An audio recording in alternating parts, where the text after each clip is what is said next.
दोस्तों नमस्कार, स्वागत है एक बार फिर से आपके अपने YouTube चैनल भी एक्टिव ज्ञान में। आज अध्याय में जानेंगे भगवान ऋषभ देव का जीवन चरित्र। श्री सुखदेव जी बोले, हे राजा परीक्षित, भगवान ने ऋषभ देव के नाम से जन्म लेकर राजा नाग को कृतार्थ कर दिया।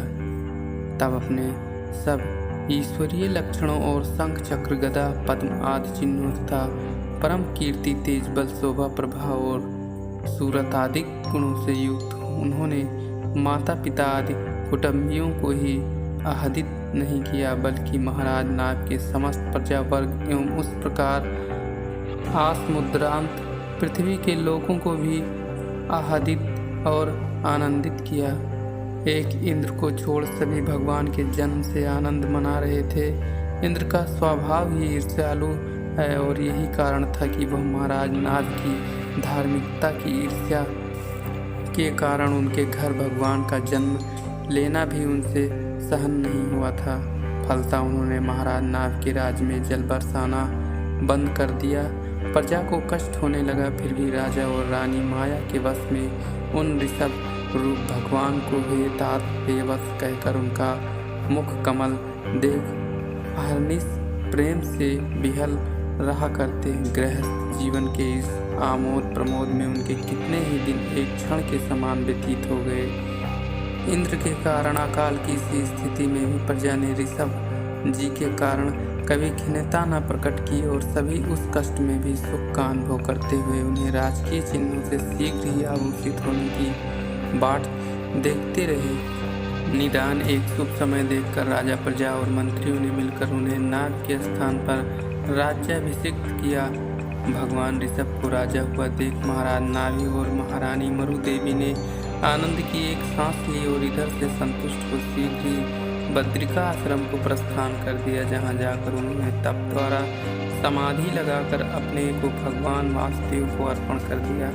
हे परीक्षित, धन्य थे वह राजा नाग जिनके दोष रहित कर्मों से प्रसन्न होकर साक्षात भगवान विष्णु उनके पुत्र हुए। इधर भगवान ऋषभ देव जी ने ब्रह्मचर्य धारण कर गुरु के पास जा सब विद्याओं का अध्ययन किया और गृहस्थाश्रम के भी सब कर्मों को उन्होंने भली भांति सीखा। जब वे सब प्रकार के राजकीय कार्यों को करने लगे तब इंद्र का भी ध्यान बदला और उन्होंने अपनी जयंता नामक कन्या को लाकर उन्हें दी। ऋषभ जी ने उसे अपनी पत्नी मानकर उससे अपने ही समान 100 पुत्रों को उत्पन्न किया, जिनमें सबसे बड़े भरत थे। उसी समय से इस देश का नाम भरतवर्ष पड़ा।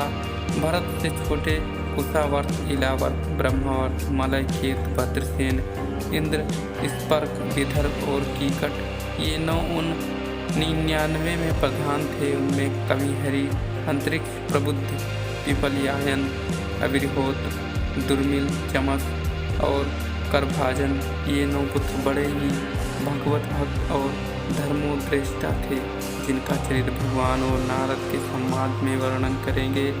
अभी इन 1900 में छोटे 81 पितृभक्त पुत्रों से चरित्र सुनो। ये सभी प्रकार से वेदांगों के ज्ञाता और बड़े बड़े यज्ञों करने वाले थे।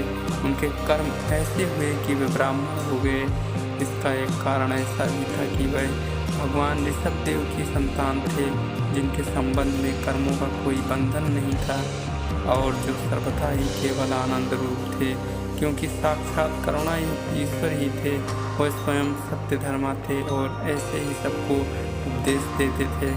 उन्होंने ही गृहस्थों के लिए सब प्रकार से धर्म, अर्थ, यश, संतान भोग और मोक्ष आदि के संग्रह का आदेश दिया। ब्राह्मणों से परामर्श लेकर ही राज्य का कार्य करना या कोई भी काम करना उन्होंने ही चलाया, जबकि वह स्वयं वेद वेदांग के ज्ञाता थे। उन्होंने अपने सारे जीवन को मनमय बना दिया था। उनके शासन काल में प्रजा जब सब प्रकार से सुखी थी और किसी को कुछ याचना करने की आवश्यकता न पड़ती थी। सभी आवश्यक सामग्रियों उनके घरों में विद्यमान रहती थी।